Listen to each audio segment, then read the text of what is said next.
주님께서 친히 여러분의 삶을 돌보아 주셔서 어떤 위태롭고 험한 길 위에서도 여러분의 심령이 평안하고 그 걸음이 안정하게 되기를 우리 주님의 이름으로 축원합니다.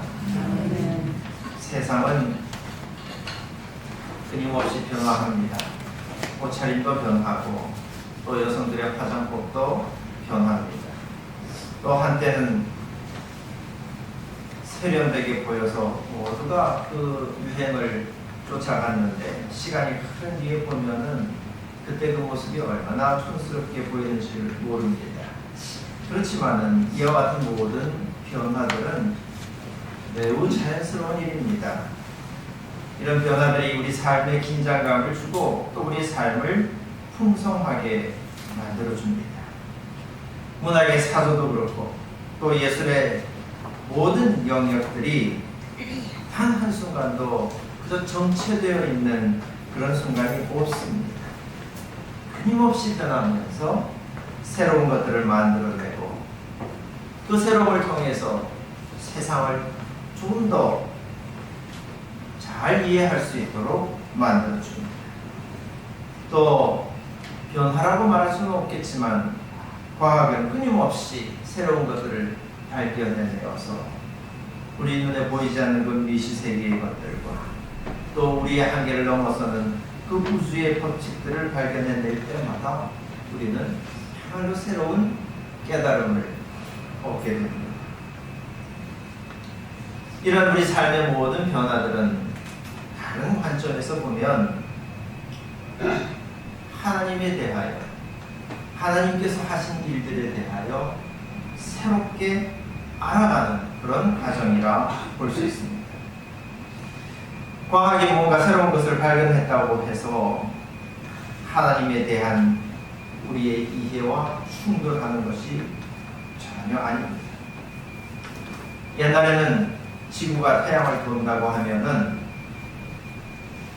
하나님의 질서를 거부하는 것처럼 사람들이 생각을 했었지만은 이제는 그렇지 않습니다. 우리가 새로운 것을 발견할 때마다 하나님의 비밀이 벗겨지고 하나님의 정체가 탄로나 버리는 것이 아니라 오히려 우리는 그 모든 신비로운 일들을 통해서 탐복하게 되고 하나님이야말로 정말 우리의 지각을 뛰어넘는 전능하신 분이구나 하는 그 사실을 인정하게 되는 겁니다. 우리는 그래서 날마다 새로운 곡조로 하나님께서 창조하신 이 세계의 아름다움을 노래합니다. 그 노래 역시 변화합니다. 그래서 사람들이 아니 이게 무슨 그림이야? 아니 이게 이런 그림이 어디 있어? 이런 음악이 어디 있어? 하면서 말하는 그런 파격과 변형 그 순간 역시 그 순간에는 기괴하고 어색할 수 있지만은 그 변화가 이끌어내는 그 변주의 아름다움이 우리 마음에 와닿기만 하면은 우리는 이전에 경험해보지 못했던 새로운 그런 감동의 세계로 들어가게 되는 것입니다. 지혜로운 사람들은 그래서 자기 삶에 일어나는 모든 일들을 통해서 각가지 변화들을 통해서 하나님께로 조금씩 더 가까이 나아갑니다. 이런 점에서 성도는 우리 삶에 일어나는 모든 변화의 선두에 서 있다. 변화를 앞장서 나아간다 말할 수 있습니다. 반면에 어리석은 사람들은 이런 변화가 닥쳐올 때에 방향을 설정하는 그 일에 실패해버리고 오히려 하나님께 등을 돌립니다. 변화가 일어나면 하나님이 인간을 상대로 싸우시는 줄로 착각을 하고 거기에 맞서서 자기의 바벨의 탑을 쌓아보려고 합니다. 많은 사람들이 하나님께서 세워주신 그 선한 질서를 망각해버리고 자기 중심대로 자기 생각대로 살아갑니다. 이런 세상의 풍조에 대해서 우리 성도는 자기 믿음의 중심을 반듯하게 지켜내야 할 사명이 있습니다. 이런 변화의 순간에 성도가 깨어있지 않으면 세상은 그 방향 설정을 제대로 하지 못해서 오히려 퇴보하고 암 속에 침몰해버립니다. 우리 인류의 역사 속에서 우리는 그런 시대들을 여러 번 경험했었습니다. 결코 익숙해지지 않을 우리 인생의 파고들을 헤치고 하나님께서 펼쳐주시는 그런 은혜의 세계로 나아가기를 소망하는 사랑하는 성도입니다. 이 아침에 하나님께서 우리 모두에게 성령의 은사를 내려주셔서 날마다 새롭게 하시는 하나님의 그 창조 사역의 선봉장이 되게 하실 뿐만 아니라 또 어리석은 이 시대의 조류에는 강력하게 맞서는 그야말로 반석과도 같은 그런 존재가 되게 해주시기를 간절히 축원합니다. 야곱이 이집트로 이주한 지가 400여 년이 지났습니다. 그 후대에 등극한 새로운 파라오는 이 요셉에 대해서 전혀 알지를 못했고 그 사이에 불어난 이스라엘 민족은 이집트 사람들에게 위협이 되었습니다. 박해가 시작되었고 급기야 남자아이가 태어나면 다 죽여버리라 하는 그런 모진 명령이 내려졌습니다. 세상이 변하는 것은 당연한 일입니다. 아마 이스라엘 민족 역시 그 삶에 많은 변화가 있었을 것입니다. 그리고 자기 자신들의 정체성에 있어서도 그런 변화들이 있었습니다. 야곱은 자기 후손들이 고향으로 돌아가게 될 때에 자기의 시신도 함께 가져가 달라 이렇게 부탁을 했었지만은 시간이 흐르면서 우리 고향으로 돌아가야 되겠다. 고향으로 돌아가자. 이렇게 생각하는 후손들은 아무도 없었어요. 차별을 받으면서 혹독한 노동에 시달리는 것은 분명 이스라엘 민족에게 있어서는 시련이었지만 그러나 이 시련은 이스라엘 백성들로 하여금 자기의 정체성이 무엇인가, 자기의 뿌리가 무엇인가 그것을 돌아보게 하는 아주 중요한 계기가 되었습니다. 하나님께서 신음하는 이 민족을 구원하기로 작정하셨습니다. 남자아이들이 다 죽을 수밖에 없는 그런 상황에서 한 아이를 살려내셨는데 그 아이가 바로 모세입니다. 모세의 어머니 요게벳은 그 아기가 너무나 예뻐서 3개월 동안 아기를 키웠는데 점점 자라나니까 더 이상 감당하지를 못하고 이 아기를 갈대 상자에 담아서 강물에 띄워 보냈습니다. 마침 이집트의 공주가 이 아기를 발견하고 물에서 건져내어서 자기의 아들로 삼아서 키웠습니다. 훗날에 이 모세가 이스라엘 온 민족을 애굽에서부터 탈출시키는 위대한 지도자가 되었습니다. 이런 모세의 출생에 대한 이야기는 하나님이 어떻게 이스라엘 민족을 구원하실 것인가 그 구원의 계획을 내포하고 있습니다. 모세의 어머니가 만든 그 갈대 상자, 이 상자라고 하는 이 단어는 노아의 방주를 가리키는 그 단어와 같은 말입니다. 옛날 노아가 방주를 만들 때 물이 새지 않도록 역청을 발랐던 것과 똑같이 그 갈대 상자에 역청을 바르고 강물에 똑같이 띄워졌습니다. 이 갈대 상자는 그 옛날 노아의 방주와 똑같이 죽음의 환경에서부터 구원해내는 그런 역할을 하였습니다. 방주와 갈대 선자가 똑같이 우리에게 알려주는 사실은 이것이 배가 아니라는 겁니다. 배에는 방향을 조절하는 키가 있습니다. 방주에는 키가 없습니다. 갈대 상자도 어떻습니까? 물결을 따라서 떠내려갈 수밖에 없는 겁니다. 이 상자는 사람이 자기의 의지대로 조종할 수 있는 그런 도구가 아닌 겁니다. 오직 하나님의 계획과 하나님의 은혜에 의해서 움직일 수밖에 없는, 그래서 하나님만의 구원의 도구가 되는 겁니다. 모세가 이 상자에 실려서 그 생명을 구하게 된 것은 훗날 온 이스라엘 민족이 구원을 받게 될 것을 상징적으로 암시하고 있는 겁니다. 또 모세의 이름, 그 모세라고 하는 것은 건져내라 하는 뜻이 있습니다. 모세를 건져낸 것은 바로 파라오의 공주였지만 이스라엘 민족은 하나님의 손에 의해서 똑같이 그 물에서부터, 그 죽음의 환경에서부터 건져짐을 얻을 것입니다. 이스라엘 백성들의 이 구원이라고 하는 것은 단순히 시련에서부터 벗어나는 것, 그 이상의 의미를 가지고 있습니다.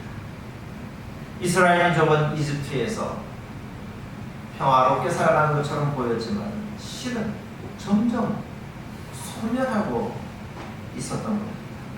인구가 불어나서 강대하게 된 것처럼 보이지만은, 그러나 보십시오.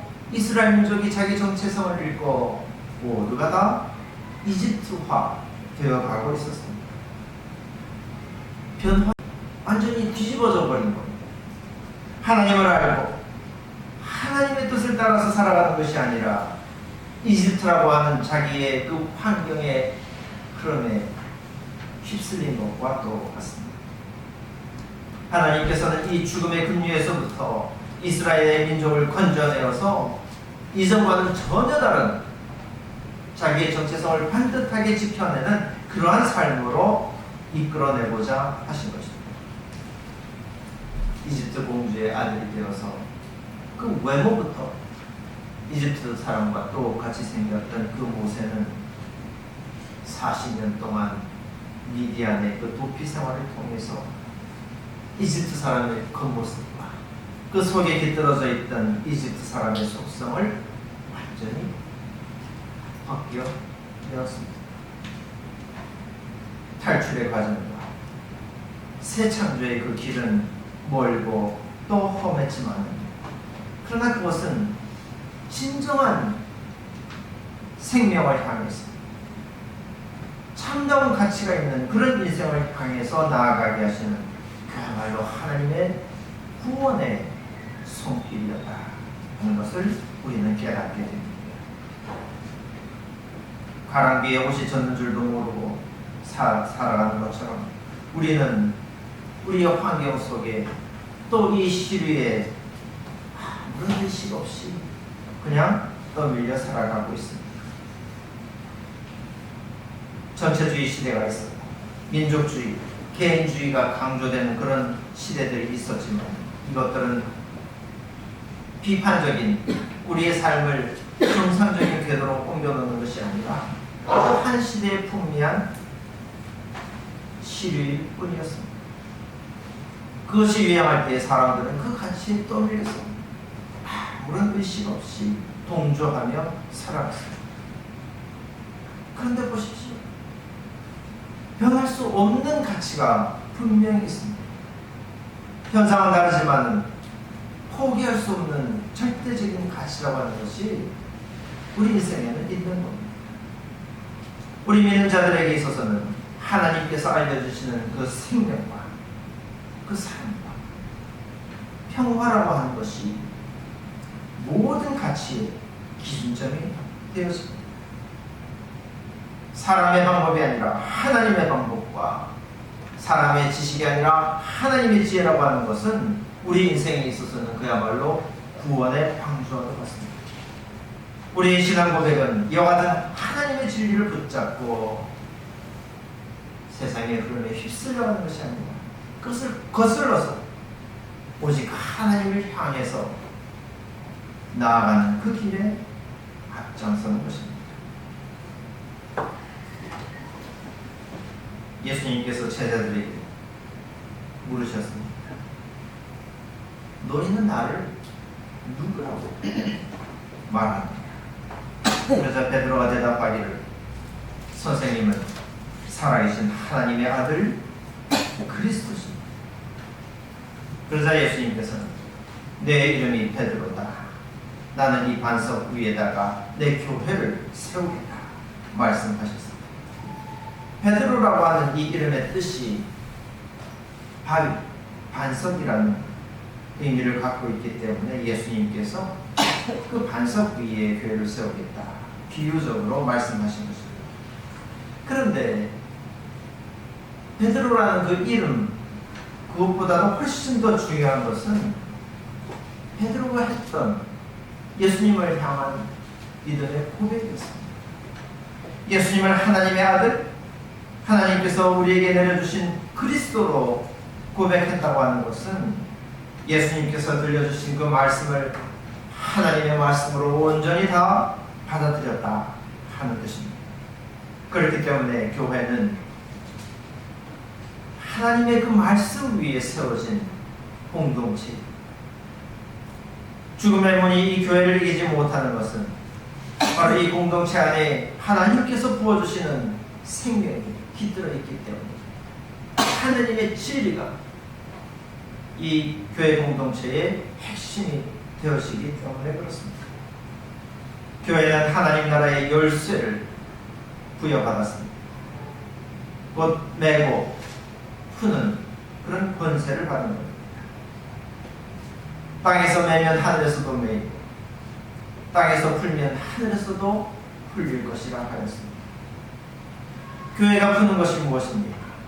교회는 온 세상 사람들을 죄의 결박에서부터 풀어주는 것입니다. 교회가 매는 것은 무엇입니까? 이 세상을 덮쳐오는 그 악한 권세의 영향을 메워버리는 것입니다. 무력화시키는 것입니다. 뜨거운 불 앞에서 얼음이 녹아 내리듯이 그리스도의 그 사랑 앞에서 모든 미움과 원망을 녹여내는 것입니다.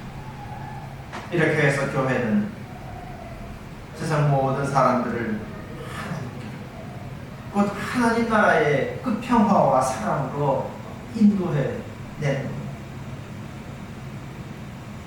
구원의 방주로서 또 모세의 그 갈대상자, 그리고 이어서는 그리스도 예수님을 통하여 세상을 구원하셨던 그 하나님께서 이제 우리 교회가 방주와 똑같이 되어서 세상을 구원하게 하시려는 것입니다. 바울사도는 이 교회가 이 세상에서 어떤 존재가 되어야 할지에 대해서 분명하게 알려주었습니다. 교회는 그리스도 예수님을 본받아서 자기의 몸을 거룩한 사한 제물로 드려야 한다 하였습니다. 우리가 하나님을 예배하는 것은 우리가 고백했던 그 신앙의 고백 그대로 자기의 삶을 살아가는, 이 시대의 풍조를 본받지 않고 이 세상에 대해서 하나님의 뜻이 무엇인가를 우렁찬 목소리로 증언하는 것입니다. 바로 이 일을 위해서 성도는 하나님의 뜻을 따라서 그 마음을 새롭게 하고 성령 안에서 날마다 거듭나야 한다 하였습니다. 그래야만 하나님의 선한 뜻이 무엇인지, 또 하나님의 기뻐하시는 그 구원의 계획이 무엇인지, 또 하나님의 바람을 우리가 어떻게 완성시킬 수 있는지 깨달아 알 수 있기 때문입니다. 교회는 풍랑이 있는 이 시대에 구원의 방주가 되고 또 흔들리지 않는 그런 반석이 되어야 하는 것입니다. 말씀을 맺습니다.